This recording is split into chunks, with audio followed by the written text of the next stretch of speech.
I want to speak about some of those complexities, but first, Patricia, you said your son was arrested in 2005 and sentenced to prison in Mauritius for 11 years, I believe. Tell me about his story. What did he experience and where is he now? Well, his experience, just in short, he was not, I can't say he never experimented with drugs, so don't misunderstand me, but he was not involved with no syndicate. We live in a small,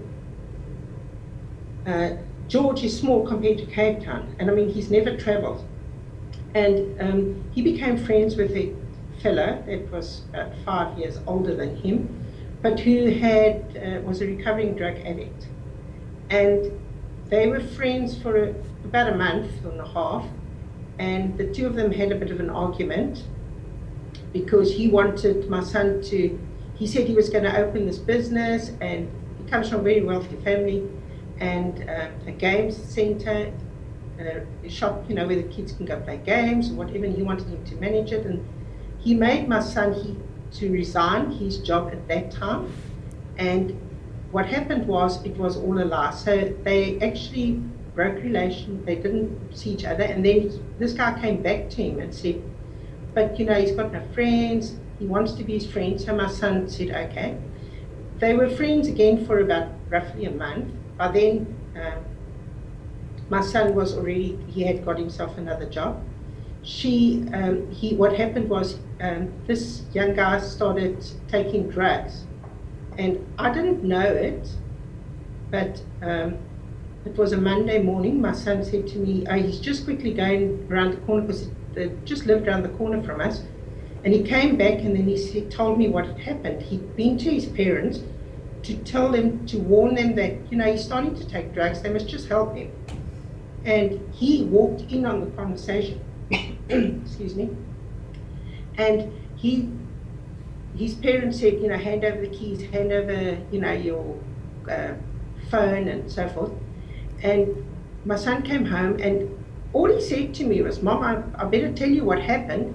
And he told me, and I never thought anything of it. And about an hour later, he got this phone call from this fella, and he was shouting and swearing and telling my son he'll get me. But what you need to know is he was a police informant, because being in a drug rehab, they use these people sometimes. And to cut a long story short, my daughter had got an SMS from a girl asking for my son's telephone number, because they broke ties completely. They never ever saw each, became friends after that. And she approached my son, invited him to coffee, and she was telling him about this wonderful island holiday that she'd had in Mauritius, and it's a paradise. And he came home, because we shared everything, and he told me about this. And you put it at the back of your mind, because it's just, you just had coffee with this girl. And 3 weeks later, he was arrested in Mauritius. And actually what had happened was, I didn't know right at that time. My husband said straight away, he's sure there's a connection between the girl that had approached him and this friend. And I went, because the police did nothing, I went and searched, and it took me 2 months to find her. And when I found her, I said she must talk. And then she told me that, I actually forgot, I asked her, did she friends with this guy? And she said, she know him, sorry. And she said, yes, he's my friend. And when I got home that evening, and my husband got home, we were standing in the driveway, and he came past, and he pulled up at the driveway, and he stopped, and he stared at us. And he basically, as far as I'm concerned, had arranged this whole setup. They got him to go to Cape Town. When he got to Cape Town, of course, it was told he can have this holiday, and that he had to take money. He'd never been out this country before. He'd never been to Cape Town. And when he got there, they told him, no, he's got to take drugs. And he first said he's not going to. And then they said, but they know where his family stays. And they rhymed off a whole lot of things about the family, because we were doing Christian DVDs and giving them to people, so they could tell him everything that we were doing. And he eventually, then he went over to Mauritius, and he was arrested there. Well, he was quite young. I mean, not even 20 years old, and it sounds like any 20-year-old put in that situation might take the next step. And it's not the story that the general public, I think, concoct in their head. Maybe they came from a bad family. He seemed like he had quite a close relationship and quite a loving family, actually. Absolutely. And I mean, it's because of Patricia's tireless efforts that, I mean, because of her, this incredible devotion that she had towards Johann, that it opened up a whole world of immense risk and tragedy, which she embraced and continues to, and has become really as I said, the crusader on the part of all South Africans locked up abroad. Now, we heard Johann's story. What is the common story, or is there a common way that South Africans are getting recruited into human trafficking for the drug trade?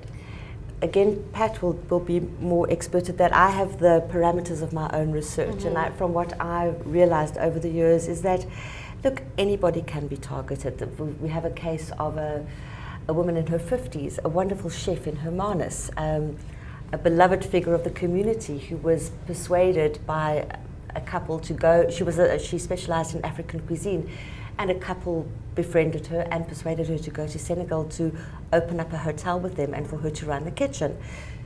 She landed there. They said they had to go somewhere. They said, just can you pick up our luggage for us? She did so, not realizing, and she was arrested. She's a woman with several children, had a wonderful reputation in Hermanus, and she sits in a prison in Dakar until, I mean, she'll be in her 60s when she comes out, in her late 60s. So she's one case, okay. But increasingly, I think younger, more impressionable young women are being targeted. Women who have kind of top-billing dreams, who maybe come from township environments. In the case of the woman who actually really is the fulcrum of Dead Cows for Piranhas, Thando Pendu, she, lovely young woman, didn't have a matric, was approached by a woman who knew her mom very well. Her mom was an unemployed single parent. This woman represented the ideal of sophistication and global traveling, and persuaded her to go to Thailand for a job supposedly driving ambulances, which was patently absurd offer. But for a young woman who's never been out of a township environment, it offered a whole world of possibility. And that's also the thing. I was interviewed on Cape Talk once, and John Matham said to me, but surely if you've been put into this situation, surely you should have the presence of mind to go to your nearest embassy, or to, if you're at the airport, to alert a security person there, or customs officials or policemen. If you're that age, even my age, and you're in the situation where you are absolutely trapped, and the only option you've got is to do this deed for your handlers or face death, you're not going to think rationally. In Thando's case, she was kept under surveillance, and I know in Johann's case as well, by what we call an enforcer, who would not even allow her to go to the shops on her own. And I look at these situations and I think, but for the grace of God go I, as a young woman who might have been tempted to make a quick buck. I wasn't a hardened criminal, she isn't, Johann certainly wasn't. One makes errors of judgment, and for that, I honestly don't believe one should be condemned to sometimes an entire decades behind bars in a foreign country, afar from one's family and one's loved ones, because they are the ones who remain incarcerated with the person arrested.